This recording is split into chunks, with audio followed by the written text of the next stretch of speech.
श्रीमद्वेदान्तरामानुजमुनिकरुणालब्धवेदान्तयुग्मं श्रीमच्छ्रीवासयोगीश्वरगुरुपदयोरर्पितस्वात्मभारं श्रीमच्छ्रीरङ्गनाथाक्वयमुनिकृपया प्राप्तमोक्षाश्रमं तं श्रीमद्वेदान्तरामानुजमुनिमपरं संश्रये देशिकेन्द्रम्। श्रीमान् वेङ्कटनाथार्यः कवितार्किककेसरी वेदान्ताचार्यवर्यो मे सन्निधत्तां सदा हृदि। शुभजगद्रूपमण्डना सुरगणत्रासखण्डना शतमखब्रह्मवन्दिता शतपथब्रह्मनन्दिता प्रथितविद्वत्सपक्षिता भजदहिर्बुध्न्यलक्षिता जय जय श्रीसुदर्शना जय जय ಶ್ರೀಸುದರ್ಶನ. ಆತ್ಮಬಂಧುಗಳಿಗೆಲ್ಲ ನಮಸ್ಕಾರಗಳು. ಶ್ರೀಮನ್ನಿಗಮಾಂತ ಮಹಾದೇಶಿಕರು ಸುದರ್ಶನಾಷ್ಟಕ ಎಂಬಂತಹ ದಿವ್ಯವಾದ ಸ್ತೋತ್ರವನ್ನು ಲೋಕೋಜ್ಜೀವನ ಅರ್ಥವಾಗಿ ಅನುಗ್ರಹ ಮಾಡಿದರು. ಅದರಲ್ಲಿ ಮೊದಲನೆಯ ಶ್ಲೋಕದ ಅರ್ಥವನ್ನು ಕೂಡ ಹೋದ ಸಂಚಿಕೆಯಲ್ಲಿ ನಾವು ನೋಡಿದ್ವಿ. ಈಗ ಎರಡನೆಯ ಶ್ಲೋಕದ ಅರ್ಥವನ್ನು ಅನುಸಂಧಾನ ಮಾಡೋಣ. ಶುಭಜಗದ್ರೂಪಮಂಡನ ಶುಭಜಗದ್ರೂಪಮಂಡನ ಶುಭಜಗದ್ರೂಪಮಂಡನ ಶುಭಜಗದ್ರೂಪಮಂಡನ ಸುರಗಣತ್ರಾಸಖಂಡನ ಸುರಗಣತ್ರಾಸಖಂಡನ ಸುರಗಣತ್ರಾಸಖಂಡನ ಸುರಗಣತ್ರಾಸಖಂಡನ ಶತಮಖಬ್ರಹ್ಮವಂದಿತ ಶತಮಖಬ್ರಹ್ಮವಂದಿತ ಶತಮಖಬ್ರಹ್ಮವಂದಿತ ಶತಮಖಬ್ರಹ್ಮವಂದಿತ ಶತಪಥಬ್ರಹ್ಮನಂದಿತ ಶತಪಥಬ್ರಹ್ಮನಂದಿತ ಶತಪಥಬ್ರಹ್ಮನಂದಿತ ಶತಪಥಬ್ರಹ್ಮನಂದಿತ ಪ್ರಥಿತವಿದ್ವತ್ಸಪಕ್ಷಿತ ಪ್ರಥಿತವಿದ್ವತ್ಸಪಕ್ಷಿತ ಪ್ರಥಿತವಿದ್ವತ್ಸಪಕ್ಷಿತ ಪ್ರಥಿತವಿದ್ವತ್ಸಪಕ್ಷಿತ ಭಜದಹಿರ್ಬುಧ್ನ್ಯಲಕ್ಷಿತ ಭಜದಹಿರ್ಬುಧ್ನ್ಯಲಕ್ಷಿತ ಭಜದಹಿರ್ಬುಧ್ನ್ಯಲಕ್ಷಿತ ಭಜದಹಿರ್ಬುಧ್ನ್ಯಲಕ್ಷಿತ ಜಯ ಜಯ ಶ್ರೀಸುದರ್ಶನ ಜಯ ಜಯ ಶ್ರೀಸುದರ್ಶನ ಜಯ ಜಯ ಶ್ರೀಸುದರ್ಶನ ಜಯ ಜಯ ಶ್ರೀಸುದರ್ಶನ ಜಯ ಜಯ ಶ್ರೀಸುದರ್ಶನ ಜಯ ಜಯ ಶ್ರೀಸುದರ್ಶನ ಜಯ ಜಯ ಶ್ರೀಸುದರ್ಶನ ಜಯ ಜಯ ಶ್ರೀಸುದರ್ಶನ. ಶುಭ ಜಗದ್ರೂಪಮಂಡನ, ಜಗತ್ತೆಲ್ಲವೂ ಕೂಡ ಅವನಿಗೆ ಶರೀರವಾಗಿದೆ ಎಂಬುದಾಗಿ ಶಾಸ್ತ್ರಗಳು ಹೇಳಿದೆ. ಸರ್ವೇಶ್ವರ ಅಂತರ್ಯಾಮಿಯಾಗಿ ವಾಸ ಮಾಡ್ತಾ ಇದ್ದಾನೆ, ಮಿಕ್ಕೆಲ್ಲವೂ ಕೂಡ ಅವನಿಗೆ ಶರೀರ ಅಂತ ಹೇಳಿದೆ. ಅವನಿಗೆ ಅಲಂಕಾರಪ್ರಾಯವಾಗಿರುವಂತಹ ಈ ಜಗತ್ತಿದೆಯಲ್ಲ, ಈ ಜಗತ್ತೆಲ್ಲವೂ ಅವನಿಗೆ ಅಲಂಕಾರಪ್ರಾಯವಾಗಿದೆ. ಅಂತಹ ಸ್ವಾಮಿಗೆ ಈ ಸುದರ್ಶನ ಅಲಂಕಾರಪ್ರಾಯನಾಗಿದ್ದಾನೆ. ಶುಭ ಜಗದ್ರೂಪ ಮಂಡನ, ಉಡಲ್ಮಿಶೈ ಉಯಿರನ ಕರಂದು ಎಂಗುಂ ಪರಂದುಳನ್ ಎಂಬುದಾಗಿ ಆಳ್ವಾರ್ ಹೇಳ್ತಾರೆ. ಎಲ್ಲದರೊಳಗೂ ಅಂತರ್ಯಾಮಿಯಾಗಿದ್ದು ಎಲ್ಲವನ್ನೂ ವ್ಯಾಪರಿಸಿರುವವನು. ಸಮಸ್ತವೂ ಅವನಿಗೆ ಶರೀರ, ಜಗತ್ ಸಮಸ್ತಂ ಶರೀರಂತೆ ಎಂಬುದಾಗಿ ಹೇಳ್ತಾರೆ ವ್ಯಾಸರು. ಎಲ್ಲವೂ ನಿನಗೆ ಶರೀರ ಎಂಬುದಾಗಿ ಹೇಳಲ್ಪಟ್ಟಿದೆ. ಆ ದಿವ್ಯಮಂಗಳ ವಿಗ್ರಹಕ್ಕೆ ಶುಭಾಶ್ರಯತ್ವ ಉಂಟು ಅಂತ ಜ್ಞಾನಿಗಳು ಹೇಳ್ತಾರೆ. ಶುಭತ್ವವೂ ಉಂಟು, ಆಶ್ರಯತ್ವವೂ ಉಂಟು. ನೋಡೋದಕ್ಕೆ ಅತ್ಯಂತ ದರ್ಶನೀಯವಾಗಿದೆ. ಎಲ್ಲರೂ ಸುಲಭದಲ್ಲಿ ಆಶ್ರಯ ಮಾಡುವುದಕ್ಕೂ ಅರ್ಹವಾಗಿದೆ. ಅಂತಹ ಸರ್ವೇಶ್ವರನ ಆ ದಿವ್ಯಮಂಗಳ ವಿಗ್ರಹಕ್ಕೆ ಅಲಂಕಾರಪ್ರಾಯವಾಗಿರುವವನು ಶ್ರೀ ಸುದರ್ಶನ. ವೇದಾಂತೇಶಿಕರು ಹೇಳುವಾಗ ಅತ್ತಿಹಿರಿ ಪತ್ತರ್ ವಿನೈ ತೊತ್ತರ ಅರುಕ್ಕುಂ ಅಣಿ ಅತ್ತಿಹಿರಿಯೇ ಅಂತಂದರು. ಹಸ್ತಿಗಿರಿಯೇ ಭಕ್ತರುಗಳ ಪಾಪಗಳನ್ನೆಲ್ಲವನ್ನೂ ಪರಿಪೂರ್ಣವಾಗಿ ಹೋಗಲಾಡಿಸುತ್ತೆ. ಆ ಹಸ್ತಿಗಿರಿಯಲ್ಲಿ ಯಾರೊಬ್ಬರು 24 ಮೆಟ್ಟಿಲುಗಳಿರುವಂತಹ ವರದರಾಜ ಸ್ವಾಮಿಯ ಸನ್ನಿಧಿಯನ್ನು ಯಾರು ಹತ್ತುತ್ತಾರೋ, ಹತ್ತಿದ ತಕ್ಷಣದಲ್ಲಿಯೇ ಅವರಲ್ಲಿದ್ದಂತಹ ಸಮಸ್ತ ಪಾಪಗಳು ಕೂಡ ಅವರನ್ನು ಬಿಟ್ಟು ಹೋಗುತ್ತೆ. ಕಣ್ಣನೇ ಕರಿಗಿರಿ ಮೇಲ್ ಕಂಡೇನ್ ಎನ್ ಕಡುವಿನೆಗಳ ಅನೈತುಂ ನಾನು ಕಂಡಿಲೇನೆ ಅಂತಂದರು ವೇದಾಂತೇಶಿಗಳು. ಆ ಕರಿಗಿರಿ ಮೇಲೆ ನಾ ಕೃಷ್ಣನ ಕಂಡೆ, ನನ್ನ ಪಾಪಗಳನ್ನು ನಾನಂತರ ನೋಡೋದಕ್ಕೆ ಸಾಧ್ಯವಾಗಲಿಲ್ಲ ಅಂತಂದರು. ಆ ರೀತಿ ಪಾಪಗಳನ್ನೆಲ್ಲ ಹೋಗಲಾಡಿಸುವುದಕ್ಕಾಗಿಯೇ ಇರುವಂಥದ್ದು ಆ ಹಸ್ತಿಗಿರಿ. ಆ ಹಸ್ತಿಗಿರಿಯೇ ಪಾಪಗಳನ್ನೆಲ್ಲ ಹೋಗಲಾಡಿಸುತ್ತೆ. ಆ ದಿವ್ಯವಾದಂತಹ ಸ್ವಾಮಿಗೆ, ವರದರಾಜ ಸ್ವಾಮಿಗೆ ಈ ಚಕ್ರ ಇದೆಯಲ್ಲ, ಈ ಚಕ್ರ ಆಭರಣಪ್ರಾಯವಾಗಿದೆ. ಈ ಚಕ್ರಕ್ಕೆ ಏನು ಕೆಲಸ ಅಂತಂದರೆ ಪಾಪಗಳನ್ನು ಹೋಗಲಾಡಿಸೋದು, ಅಜ್ಞಾನಾಂಧಕಾರವನ್ನು ಹೋಗಲಾಡಿಸೋದು ಕೆಲಸ. ಆ ಕೆಲಸವನ್ನು ಹಸ್ತಿಗಿರಿಯೇ ಮಾಡಿದ್ದರಿಂದ ಈ ಚಕ್ರಕ್ಕೋ ಶಂಖಕ್ಕೋ ಕೆಲಸ ಇಲ್ಲದೆ ಕೇವಲ ಆಭರಣಪ್ರಾಯವಾಗಿ ಭಗವಂತನಲ್ಲಿ ಕುಳಿತಿವೆ ಎಂಬುದಾಗಿ ಹೇಳ್ತಾರೆ. ಶಂಗೊಡು ಚಕ್ಕರಂ ಏಂದುಂ ತಡಕ್ಕಯ್ಯನ್, ಅದನ್ನು ಧರಿಸಿದ್ದಾನೆ ಸರ್ವೇಶ್ವರ, ಅಲಂಕಾರವಾಗಿ ಧರಿಸಿದ್ದಾನೆ ಅಂತ ಹೇಳ್ತಾರೆ.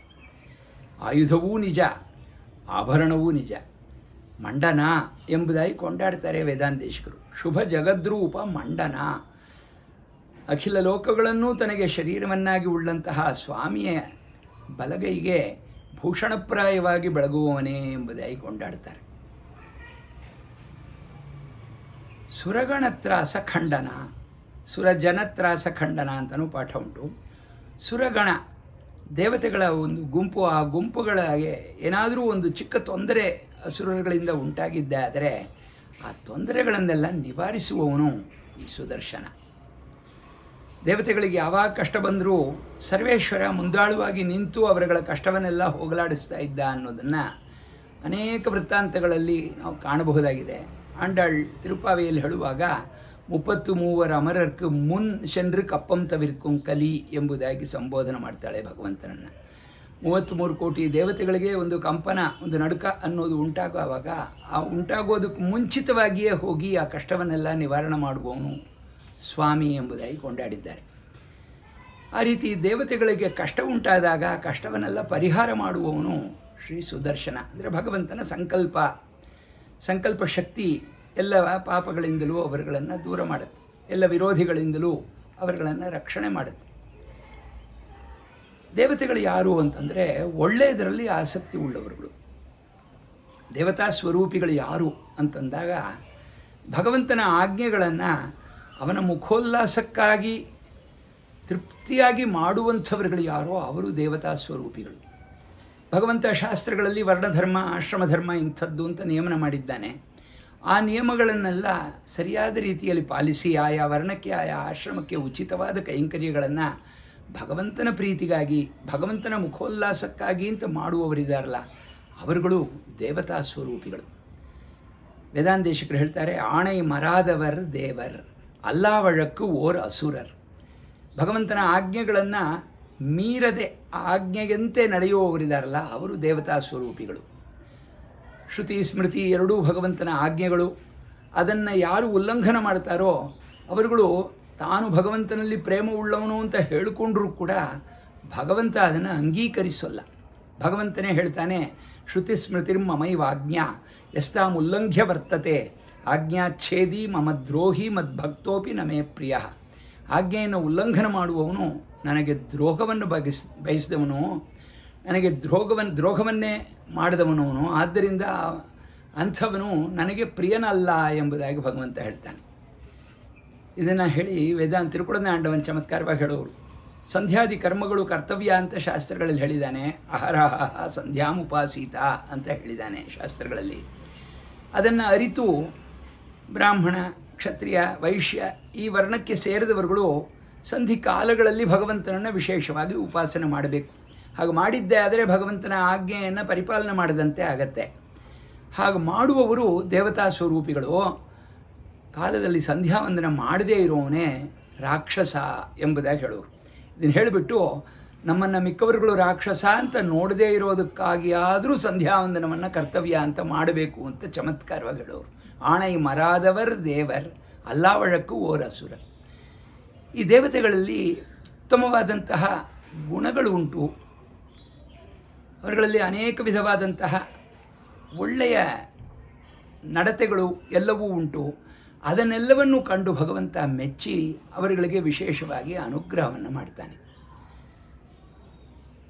ಅವರುಗಳು ಮೃದುವಾದ ಸ್ವಭಾವವುಳ್ಳವರು, ಮಾರ್ದವಂ ಹ್ರೀಹಿ ಅಚಾಪಲಂ ಈ ರೀತಿಯಾದಂತಹ ಆತ್ಮಗುಣಗಳೆಲ್ಲವೂ ಉಳ್ಳವರುಗಳು ಆ ದೇವತೆಗಳು. ಅಂತಹ ದೇವತೆಗಳ ಗುಂಪನ್ನು ರಕ್ಷಣೆ ಮಾಡುವುದೇ ವ್ರತ ಎಂಬುದಾಗಿ ತಿಳಿದಿರುವವನು ಶ್ರೀ ಸುದರ್ಶನ. ಸುರಗಣ ತ್ರಾಸ ಖಂಡನ, ಅವರುಗಳ ವಿರೋಧಗಳನ್ನೆಲ್ಲ ಪರಿಪೂರ್ಣವಾಗಿ ಹೋಗಲಾಡಿಸುವವನು, ಅವರುಗಳಿಗೆ ತೊಂದರೆ ಮಾಡುವಂತಹ ಅಸುರರುಗಳನ್ನೆಲ್ಲರನ್ನೂ ಸದೆಬಡಿದು ದೇವತೆಗಳನ್ನು ರಕ್ಷಿಸುವವನು. ಅನೇಕ ವೃತ್ತಾಂತಗಳು ಇದಕ್ಕೆ ನಿದರ್ಶನ. ಅಂಬರೀಷನ ವೃತ್ತಾಂತದಲ್ಲಿ ನೋಡಬಹುದು. ಯಾರು ಭಗವದ್ಭಕ್ತರುಗಳಿಗೆ ಹಿಂಸೆಯನ್ನು ಉಂಟು ಮಾಡ್ತಾರೋ ಅಂಥವರುಗಳ ಮೇಲೆ ಸುದರ್ಶನ ಕೋಪಗೊಳ್ಳೋದು ಸಹಜವಾಗಿದೆ. ನರಕಾಸುರ ವಧೆಯಲ್ಲಿ ನೋಡಬಹುದು. ಗಜೇಂದ್ರನಿಗೆ ಮೊಸಳೆಯಿಂದ ಪೀಡೆ ಉಂಟಾದಾಗ ಆ ಮೊಸಳೆಯನ್ನು ನಿರಸನ ಮಾಡಿ ಗಜೇಂದ್ರನ ರಕ್ಷಣೆ ಮಾಡಿದಂತಹ ವೃತ್ತಾಂತ. ಇನ್ನು ಹಗಲಿನಲ್ಲಿಯೇ ರಾತ್ರಿಯನ್ನು ಬರಮಾಡಿದಂತಹ ವೃತ್ತಾಂತ. ಪಗಲ ನಡುವೆ ಇರವಳಿಕ್ಕವಲ್ಲಾರ್ ಎಂಬುದಾಗಿ ವೇದಾಂತೇಶಕರು ಹೇಳ್ತಾರೆ. ಭಾರತ ಯುದ್ಧದಲ್ಲಿ ಸೂರ್ಯನನ್ನು ಮರೆ ಮಾಡಿ ಆನಂತರ ಸೈಂಧವನನ್ನು ಮುಗಿಸಿದಂತಹ ಆ ವೃತ್ತಾಂತ. ಇವುಗಳೆಲ್ಲವೂ ಕೂಡ ಇದಕ್ಕೆ ನಿದರ್ಶನವಾಗುತ್ತೆ. ಇದಲ್ಲದೆ ಈ ಸುದರ್ಶನ ಯಾರು ಅಂದರೆ ಶತಮಖ ಬ್ರಹ್ಮ ವಂದಿತ. ಶತಮಖ ಅಂದರೆ 100 ಯಾಗಗಳನ್ನು ಮಾಡಿ ಮುಗಿಸಿದವನು. ಇಂದ್ರ ಪದವಿ ಅನ್ನೋದು ಬೇಕು ಅಂತಂದರೆ 100 ಅಶ್ವಮೇಧ ಯಾಗಗಳನ್ನು ಯಾರು ಪೂರ್ಣವಾಗಿ ಮುಗಿಸ್ಕೊಳ್ತಾರೋ ಅಂಥವರುಗಳಿಗೆ ಇಂದ್ರ ಪದವಿ ನಿಶ್ಚಯ ಅಂತ ಹೇಳಿದರು. ಆದ್ದರಿಂದ ಇಂದ್ರನನ್ನು ಶತಮಖ ಎಂಬುದಾಗಿ ಕರೆಯೋದುಂಟು.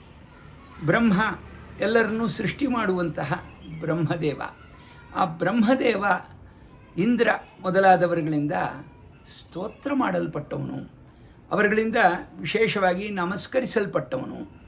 ಶತಮಖ ಬ್ರಹ್ಮ ವಂದಿತ ಎಂಬುದಾಗಿ ಹೇಳ್ತಾರೆ. ಇಂದ್ರಾದಿ ದೇವತೆಗಳನ್ನೆಲ್ಲರನ್ನೂ ಕೂಡ ರಕ್ಷಣೆ ಮಾಡುವವನು ಆ ಸ್ವಾಮಿ. ಬ್ರಹ್ಮದೇವ ಇಂದ್ರ ಮುಂತಾದವರುಗಳೆಲ್ಲ ತಮಗೆ ಉಂಟಾದಂತಹ ಪ್ರಯೋಜನವನ್ನೆನ್ನದು ಕೃತಜ್ಞತೆಯಿಂದ ಸುದರ್ಶನನನ್ನು ಸ್ತೋತ್ರ ಮಾಡ್ತಾರೆ, ಅವನಿಗೆ ವಿಶೇಷವಾದ ನಮಸ್ಕಾರಗಳನ್ನು ಸಲ್ಲಿಸ್ತಾರೆ. ಹೀಗೆ ಎಲ್ಲರಿಂದಲೂ ಕೂಡ ಗೌರವಿಸಲ್ಪಡುವವನು ಸುದರ್ಶನ. ಶತಮಖ ಬ್ರಹ್ಮ ವಂದಿತ ಎಂಬುದೇ ಹೇಳಿದರು. ಶತಪಥ ಬ್ರಹ್ಮ ನಂದಿತ. ಶತಪಥ ಬ್ರಾಹ್ಮಣ ಎಂಬುದಾಗಿ ಶುಕ್ಲ ಯಜುರ್ವೇದವನ್ನು ಕೊಂಡಾಡಿದ್ದಾರೆ. ಶುಕ್ಲ ಯಜುರ್ವೇದ ಅದನ್ನು ಯಾಜ್ಞವಲ್ಕ್ಯರು ಹೇಳುವಾಗ ವಿಶೇಷವಾಗಿ ಇದು ಸುದರ್ಶನನ ಹಿರಿಮೆಯನ್ನು ಕೊಂಡಾಡುವಂತಹ ದಿವ್ಯವಾದಂತಹ ಭಾಗ. ವೇದ ಭಾಗಗಳಲ್ಲಿ ಈ ವೇದ ಭಾಗದಲ್ಲಿ ಸುದರ್ಶನನ ಪರಿಪೂರ್ಣವಾದಂತಹ ಮಹಿಮೆಗಳು ಕೊಂಡಾಡಲ್ಪಟ್ಟಿವೆ ಅಂತ ಹೇಳ್ತಾರೆ. ಈ ಸುದರ್ಶನನ ಹಿರಿಮೆ ಇದರಲ್ಲಿ ಕೊಂಡಾಡಲ್ಪಟ್ಟಿರೋದ್ರಿಂದಲೇ ಶತಪಥ ಬ್ರಹ್ಮ ನಂದಿತ ಎಂಬುದೇ ಹೇಳುದು. ಆ ಶತಪಥ ಎಂಬಂತಹ ಬ್ರಾಹ್ಮಣ ಭಾಗದಲ್ಲಿ, ವೇದದಲ್ಲಿರುವಂತಹ ಆ ಭಾಗದಲ್ಲಿ ಕೊಂಡಾಡಲ್ಪಟ್ಟವನು ಸುದರ್ಶನ ಅಂತ ಹೇಳ್ತಾರೆ. ಶ್ರೀ ಸುದರ್ಶನ ಭಗವಂತನ ಬಲಗೈಯಲ್ಲಿ ವಿರಾಜಮಾನವಾಗಿ ಬೆಳಗುವಂತಹ ಆಯುಧ ಮಾತ್ರವಲ್ಲದೆ ಸಾಕ್ಷಾತ್ ಭಗವಂತನ ತೇಜಸ್ಸೇ ರೂಪ ಎತ್ತಿ ಬಂದಿರುವವನು. ಶ್ರೀ ಮಹಾವಿಷ್ಣುವೇ ಶ್ರೀ ಸುದರ್ಶನ ಎಂಬುದಾಗೆಲ್ಲ ಕೊಂಡಾಡಿದ್ದಾರೆ. ಹಿಂದೆ ಉತ್ತರ ಭಾಗದಲ್ಲಿ, ಭಾರತದ ಉತ್ತರ ಭಾರತದಲ್ಲಿ ಕೆಲವು ಭಾಗಗಳಲ್ಲಿ ಈ ಶುಕ್ಲ ಯಜುರ್ವೇದ ಅನ್ನೋದು ಪೂರ್ಣವಾಗಿ ಎಲ್ಲ ಅಧ್ಯಯನ ಮಾಡಿದ್ದರು. ಬಹಳಷ್ಟು ಜನ ಅದನ್ನು ತಿಳಿದು ಅದರಲ್ಲಿ ಪಾರಂಗತರಾಗಿದ್ದರು. ಅವರುಗಳೆಲ್ಲರೂ ಕೂಡ ಅನೇಕರು ಶ್ರೀ ವಿಷ್ಣುವಿನಲ್ಲಿ ಅಷ್ಟೊಂದು ಗೌರವ ಮುಂಥದ್ದಿಲ್ಲದೆ ಬೇರೆ ದೇವತೆಗಳಲ್ಲಿ ಮನಸ್ಸನ್ನು ಉಳ್ಳವರು. ಜೊತೆಯಲ್ಲಿ ವಿಷ್ಣುವಿನಲ್ಲಿಯೂ ಆ ವಿಷ್ಣುವನ್ನು ಕೊಂಡಾಡುವವರಲ್ಲಿಯೂ ಅವರಿಗೆ ಅಸೂಯೆ, ದ್ವೇಷ ಮುಂಥದ್ದು ಇತ್ತು. ಈ ಕಾರಣದಿಂದ ಈ ಹಿರ್ಬುದ್ಧಿನಿಯ ಸಂಹಿತೆ ಎಂಬುದಾಗಿ ಹೇಳುವಂತಹ ಈ ಸಂಹಿತೆ, ಈ ಶುಕ್ಲ ಯಜುರ್ವೇದ ಇದೆಯಲ್ಲ, ಅದನ್ನು ಅಚ್ಚು ಹಾಕುವಾಗ ಸುದರ್ಶನ ಹಿರಿಮೆಯನ್ನು ಕೊಂಡಾಡುವಂತಹ ಕೆಲವು ಭಾಗಗಳನ್ನೆಲ್ಲ ಬಿಟ್ಟುಬಿಟ್ರು. ಅದನ್ನು ಅಚ್ಚಾಕಲಿಲ್ಲ. ಅವರಿಗೆ ಮಹಾವಿಷ್ಣುವಿನ ಮೇಲಿರುವಂತಹ ಒಂದು ಅಸಡ್ಡೆ ಅನ್ನೋದು ಅವನ ಆಯುಧಕ್ಕೆ ನಾವು ಮುಖ್ಯತ್ವ ಕೊಡಲ್ಲ ಅನ್ನೋ ರೀತಿಯಲ್ಲಿ ಮಾಡಿದರು. ಇದು ಪ್ರಾಚೀನವಾಗಿ ಯಾರೆಲ್ಲ ಅಧ್ಯಯನ ಮಾಡಿದ್ರೋ ಅವರುಗಳಿಗೆ ಪರಿಪೂರ್ಣವಾಗಿ ಎಲ್ಲ ಗೊತ್ತಿರೋವಾಗ ಇವರುಗಳು ಬೇಕಂತಲೇ ಇವುಗಳನ್ನು ಬಿಟ್ಟಿದ್ದಾರೆ ಅನ್ನೋದನ್ನು ತಿಳಿದುಕೊಂಡು ಕೋರ್ಟ್ಗೆ ಹೋದರು. ಕೋರ್ಟ್ಗೆ ಹೋದಾಗ ಆಗ ಬ್ರಿಟಿಷ್ ಕಾಲ, ಸುಮಾರು 100 ವರ್ಷಗಳ ಹಿಂದೆ ಬ್ರಿಟಿಷ್ನವರುಗಳು ಆಳ್ತಾ ಇದ್ದಿದ್ದ ಕಾಲ. ಆ ಕಾಲದಲ್ಲಿ ಇವರು ಕೋರ್ಟ್ಗೆ ಹೋದಾಗ ಅವರುಗಳು ಎಲ್ಲವನ್ನೂ ವಿಚಾರ ಮಾಡಿ ನೋಡಿದ್ರು. ಮೂಲದಲ್ಲಿ ಇದೆ ಅನ್ನೋದು ಯಾವಾಗ ಖಾತ್ರಿ ಆಯಿತೋ ಇವರುಗಳು ಮಾಡಿದ್ದು ತಪ್ಪು ಅಂತ ಹೇಳಿ ಆ ಮೂಲವನ್ನೇ ಮತ್ತೆ ಹಚ್ಚಾಕಬೇಕು ಅಂತ ಆಜ್ಞೆ ಮಾಡಿದರು.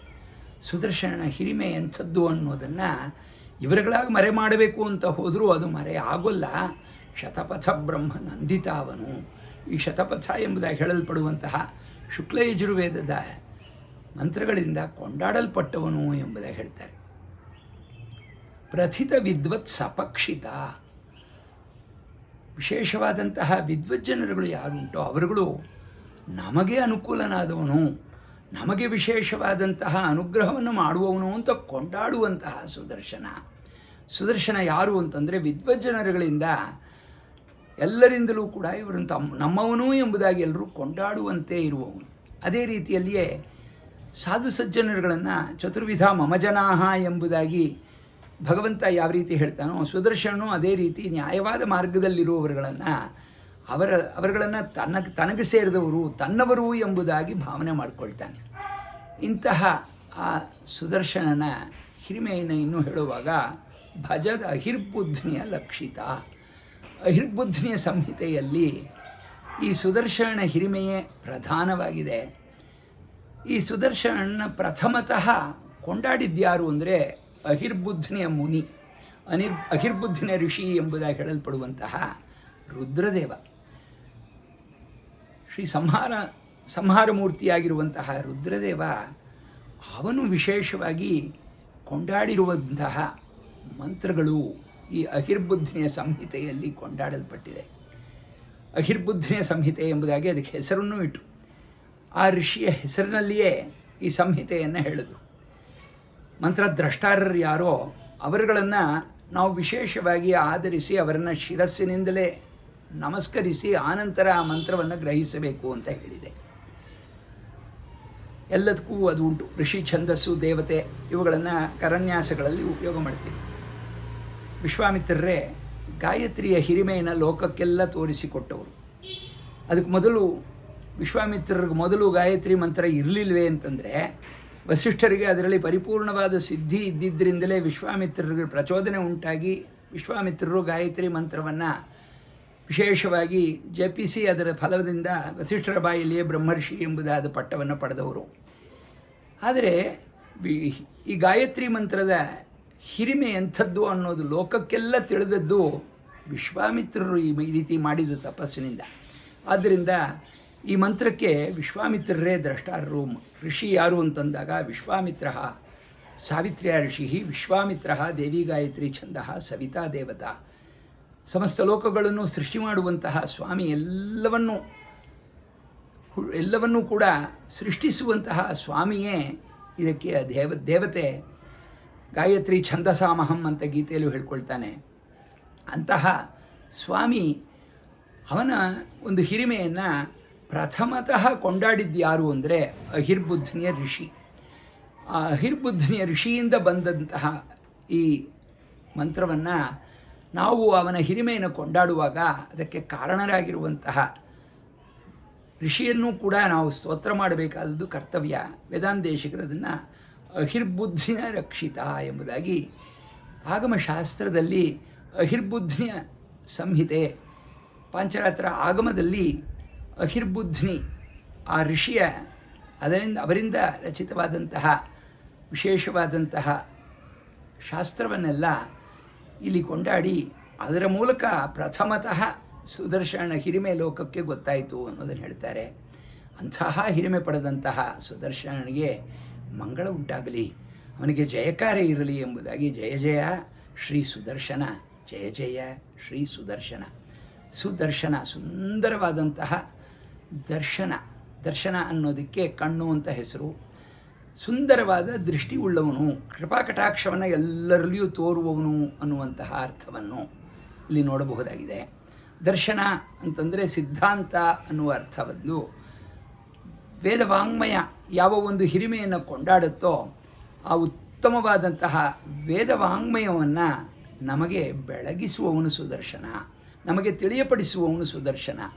ಅಂತಹ ಸುದರ್ಶನ ಅತ್ಯುತ್ಕೃಷ್ಟನಾಗಿ ಬೆಳಗಲಿ ಎಂಬುದಾಗಿ 6 ವಿಶೇಷವಾಗಿ ಅವನನ್ನು ಸಂಬೋಧನ ರೂಪದಲ್ಲಿ ಕೊಂಡಾಡಿ ಶುಭ ಜಗದ್ರೂಪ ಮಂಡನ ಸುರಗಣ ತ್ರಾಸ ಖಂಡನ ಈ ರೀತಿ ಭಗವಂತನನ್ನು ಸುದರ್ಶನ ಭಗವಂತನನ್ನು ವಿಶೇಷವಾಗಿ ಸಂಬೋಧನೆ ಮಾಡಿ ಅಂತಹ ಹೇ ಸುದರ್ಶನನೇ ನೀನು ಅತ್ಯುತ್ಕೃಷ್ಟವಾಗಿ ಬೆಳಗಬೇಕು ಎಂಬುದಾಗಿ ಅವನಿಗೆ ಮಂಗಳವನ್ನು ಆಶಾಸನ ಮಾಡ್ತಾರೆ ವೇದಾಂತೇಶ. ಶುಭ ಜಗದ್ರೂಪ ಮಂಡನ ಸುರಗಣತ್ರಾಸ ಖಂಡನ ಶತಮಖ ಬ್ರಹ್ಮ ವಂದಿತ ಶತಪಥ ಬ್ರಹ್ಮನಂದಿತ ಪ್ರಥಿತ ವಿದ್ವತ್ಸ ಪಕ್ಷಿತ ಭಜದಹಿರ್ಬುದ್ಧ್ಯಲಕ್ಷಿತ ಜಯ ಜಯ ಶ್ರೀ ಸುದರ್ಶನ ಜಯ ಜಯ ಶ್ರೀ ಸುದರ್ಶನ.